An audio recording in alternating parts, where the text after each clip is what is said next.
Imagine waking up one day to find your smartphone has turned into a featureless brick.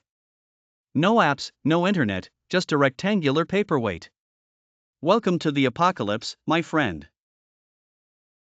Here's how to survive, nay, thrive in this pre-digital world. First, let's tackle communication. Remember that thing called human interaction? Yeah, it's back in vogue. You might have to actually ring people's doorbells or, heaven forbid, write a letter. Bonus points if you remember how to address an envelope. Meetings will be held in person, and you'll have to face the horror of scheduling things with pen and paper. But fear not, human memory will improve as we stop relying on digital reminders. Next, navigation. A real map. Those wrinkly, oversized sheets of paper with multicolored lines. Get one, and more importantly, learn to fold it back up. You might discover the joys of asking for directions and the camaraderie found in shared confusion. Who knows, you might even bond over a compass.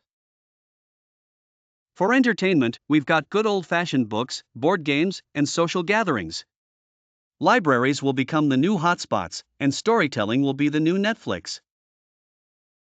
It's like binge watching, but with eye contact and human emotion.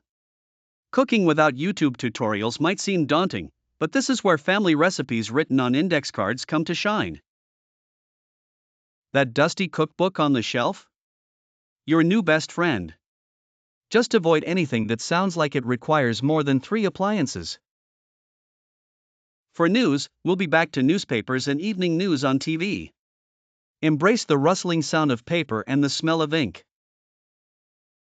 You can still argue about politics, but now it'll be over the breakfast table instead of in the comments section. As for taking selfies, well, you'll need to find someone to take your picture. It's a wild notion, but back in the day, people actually waited days or even weeks to see photos develop. It's called anticipation, and it's making a comeback. Lastly, for all you emoji enthusiasts, resurrect the lost art of expressive facial muscles and hand gestures. Smileys are so much more impactful when done IRL. In conclusion, a world without smartphones isn't the end, it's just a major throwback. Your survival kit includes social skills, basic geography knowledge, a sense of humor, and a dash of patience. Welcome to the analog life. You might just like it.